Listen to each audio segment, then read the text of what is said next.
जैसा हमारा BEd first year का सिलेबस चल रहा था, जिसकी हमने फर्स्ट यूनिट कंप्लीट कर ली है। आज हम पेपर फर्स्ट की सेकंड यूनिट को स्टार्ट कर रहे हैं। तो जो हमारे चैनल पर पहली बार आए हैं, प्लीज़ आप चैनल को सब्सक्राइब कर लीजिए, क्योंकि हमारे चैनल पर free of cost complete syllabus कराया जा रहा है। और ये यूट्यूब का पहला चैनल है जो बिना किसी चार्जेस के, बिना किसी पेड कोर्स कर आपको फ्री सिलेबस करवा रहा है। बिना समय गवाए हुए हम स्टार्ट करते हैं यूनिट सेकंड। हमारा जो पहला पेपर चल रहा है बाल्यावस्था और विकास, उसकी यूनिट सेकंड स्टार्ट कर रहे हैं। और सबसे बड़ी बात है हमारे चैनल की कि हम क्वेश्चन के अकॉर्डिंग उनको आंसर को याद करवा रहे हैं, ताकि आप कम समय में बड़ी आसानी से पेपर की तैयारी कर सकते हैं। चलो समय गवाए हुए हम पहले क्वेश्चन की ओर तरफ चलते हैं। पहला क्वेश्चन है सृजनात्मकता यानी क्रिएटिविटी क्या है? सृजनात्मक बच्चों की विशेषताएं बताइए। देखो बिल्कुल सिंपल तरीके से नोट्स बनाए हुए हैं।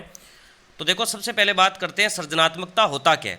सृजनात्मकता का मतलब होता है सर्जन करना यानी उत्पन्न करना। अर्थात सृजनात्मकता व्यक्ति का वह योग्यता है जिसके द्वारा वह कोई नई रचना करता है, अर्थात नवीन विचार प्रस्तुत करता है।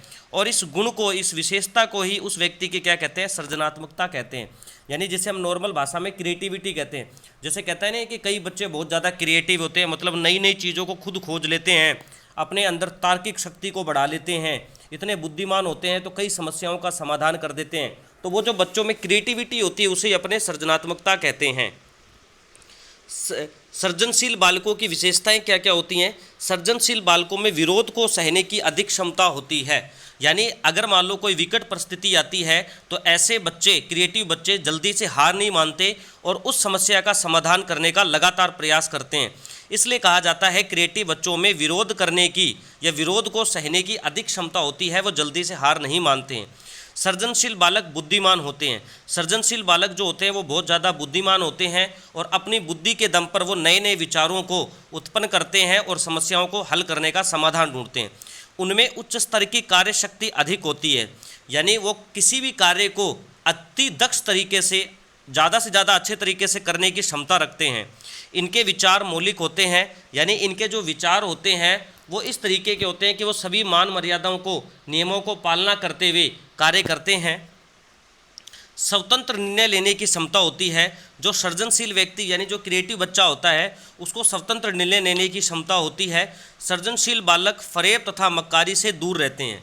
ऐसे बच्चे फरेब और मक्कारी से दूर रहते हैं और बड़ी ही ईमानदारी और अपने दिमाग से वो क्या करते हैं? किसी भी कार्य को करने का दम रखते हैं। सृजनशील बालक स्वच्छ व आत्मसिद्धि करने वाला होता है। सृजनशील बालक तक्षण कार्य करने में सक्षम होते हैं। तक्षण का मतलब हो गया जो तार्किक वाले कार्य होते हैं। सृजनशील बालकों में अंतः दृष्टि की शक्ति अधिक होती है। अंतः दृष्टि का मतलब है वो खुद जानते हैं कि हमारे में क्या कमी है और हमारे में क्या अच्छाई है। अपनी कमियों को वो दूर करने की कोशिश करते हैं, क्योंकि वो जानते हैं कि हमारे अंदर क्या कमी है, और अपनी अच्छाइयों का वो हथियार बनाकर उसे और अच्छा करने का प्रयास करते हैं।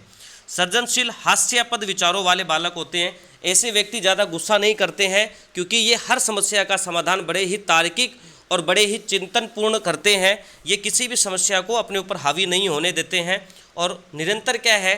खुश मिजाज अपने आप को रखते हैं। ठीक है, तो ये था सृजनशील यानी क्रिएटिविटी। उसके बाद अगला क्वेश्चन है आपका बहुविधि सिद्धांत क्या है? हार्वर्ड गार्डनर के अनुसार बुद्धियों के प्रकार का वर्णन करो। मोस्ट इंपॉर्टेंट क्वेश्चन है, ध्यान रखें, ये पेपर में बहुत बार आया हुआ है यूनिवर्सिटी के एग्जाम में। तो देखो सबसे पहले बात आता है बहुविधि। बहुविधि का मतलब होता है बहुत सारी बुद्धियों का समूह। गार्डनर के अनुसार बुद्धि कोई एक तत्व नहीं है, बल्कि कई भिन्न भिन्न प्रकार की बुद्धियों का अस्तित्व है। प्रत्येक प्रकार की बुद्धि का एक दूसरे से स्वतंत्र रहकर कार्य करती है। जैसे सिंपल सी बात है, आपने जितने भी लेखक और कवि देखे हैं तो उनको देखा होगा आपने, उनके भाषा का ज्ञान बहुत ज़्यादा होता है, उन्हें शब्दों का ज्ञान बहुत ज़्यादा होता है।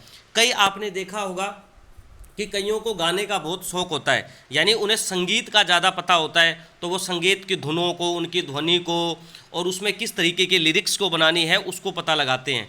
यानी कहने का मतलब है हर आदमी में अलग अलग बुद्धि होती है और वो जिस फील्ड में अपने उस बुद्धि का और अच्छे तरीके से प्रयोग करता है वो उस फील्ड में सक्सेसफुल होता है। वही है बहुविधि सिद्धांत, और ये बात किसने बताई थी? गार्डनर ने बताई थी। अब देखो बुद्धियों के प्रकार क्या क्या है। सबसे पहला आता है भाषागत बुद्धि। ये बुद्धि जिन व्यक्तियों में अधिक होती है वह अपने विचारों को बड़ी आसानी से प्रकट वे दूसरे के विचारों को बड़ी आसानी से समझ लेते हैं।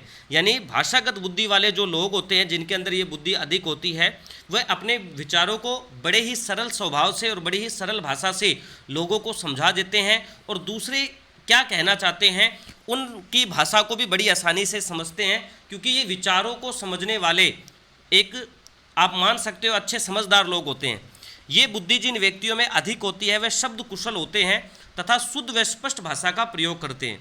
इस प्रकार की बुद्धि लेखकों व कवि में अधिक होती है। अगला जो है आपका वो है तार्किक गणितीय बुद्धि।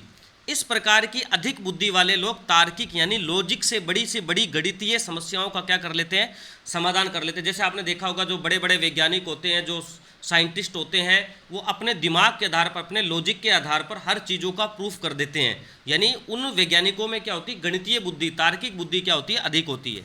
तो ये बुद्धि किस में होती है, वैज्ञानिकों व नोबेल पुरस्कार विजेताओं में ये बुद्धि अधिक होती है। उसके बाद है देशिक बुद्धि। इस प्रकार की बुद्धि वाला व्यक्ति देशिक सूचनाओं को अपने मस्तिष्क में रख सकता है। जैसे कईयों को आपने देखा होगा, हर देश का नॉलेज होता है, किस देश में क्या चल रहा है, वहाँ की करेंसी क्या है और वहाँ का रास्ता क्या है, वो किस तरीके से जाया जाता है। यानी उन्हें देशिक सूचनाओं का बड़ा ही नॉलेज होता है। ठीक है, वो हर प्रकार की सूचना रखते हैं, हर जगह के जाने का रास्ता रखते हैं। तो इस प्रकार की बुद्धि किस में होती है, जैसे नाविक हो गया, विमान चालक हो गया, वास्तुकार हो गया, चित्रकार हो गया आदि, इनमें सभी में कैसी बुद्धि होती है, देशिक बुद्धि। अगला जो है आपका वो है संगीतात्मक बुद्धि। यानी जो संगीत के विद्वान होते हैं, जैसे आपने देखा होगा, इस प्रकार की बुद्धि वाले लोग संगीत की रचना करने में माहिर होते हैं। अर्थात वो हर प्रकार की धुन को समझ लेते हैं और नई नई धुन बनाने में क्रिएटिव होते हैं। कई खिलाड़ी अच्छे होते हैं लेकिन वो संगीत की धुन नहीं बना सकते, क्योंकि उनका जो इंटरेस्ट होता है वो उसके अकॉर्डिंग अपनी बुद्धि को डेवलप करते हैं। उसके बाद है शारीरिक गति संवेदी बुद्धि। इस बुद्धि वाले लोग अपने शारीरिक प्रदर्शन या किसी अंग के कौशल को प्रदर्शित करते हैं। शारीरिक गति संवेदन बुद्धि का मतलब कईयों को आपने देखा होगा, जैसे नर्तक जो डांसर होता है, वो अपने शरीर के गजब लचीलेपन के हिसाब से वो अपने आप के एक डांस प्रस्तुत करता है। शरीर का एक गजब तरीके से हाथों की मोशन का, एक हाथों की, पैरों की, इस प्रकार के स्टेप्स का यूज करके वो फेमस होता है। धावक हो गया, खिलाड़ी हो गया, अभिनेता हो गया, जिम्नास्टो हो गया, ये सभी क्या होते हैं, शारीरिक गति संवेदी बुद्धि वाले होते हैं। उसके बाद है प्रकृतिवादी बुद्धि। इस प्रकार की बुद्धि वाले लोग प्रकृति व उससे संबंधित चीज़ों से जुड़े रहते हैं। जैसे आपने देखा होगा, किसान हो गया, शिकारी हो गया, पक्षी विज्ञानी हो गया, प्राणी विज्ञानी हो गया, वनस्पति विज्ञानी हो गया। यानी जो भी प्रकृति से जुड़े बुद्धि वाले होते हैं उन्हें आपने देखा होगा, जैसे किसान होगा उसे खेती बाड़ी का पूरा नॉलेज होता है, शिकारी होता है उसे सब पता होता है, जंगल के बारे में पूरा जानता है, जंगल का रास्ता जानता है। लेकिन एक नॉर्मल आदमी को नहीं पता। जो पक्षी विज्ञानी होता है वो विभिन्न प्रकार के पक्षियों के बारे में जानता है कि किस प्रकार के पक्षी की प्रजाति कहाँ पाई जाती है और इनका जीवन काल क्या होता है, किस पक्षी को क्या पसंद होता है। तो से सारी पक्षियों की जो जानकारी है, प्रकृति की जो जानकारी है, वो पक्षी वैज्ञानिकों के पास है, प्राणी विज्ञानी, वनस्पति विज्ञानी आदि। उसके बाद है अंतः व्यक्ति बुद्धि। इस प्रकार की बुद्धि वाले व्यक्ति अपनी पहचान, मानव अस्तित्व, जीवन अर्थ को समझने में अति संवेदनशील होते हैं।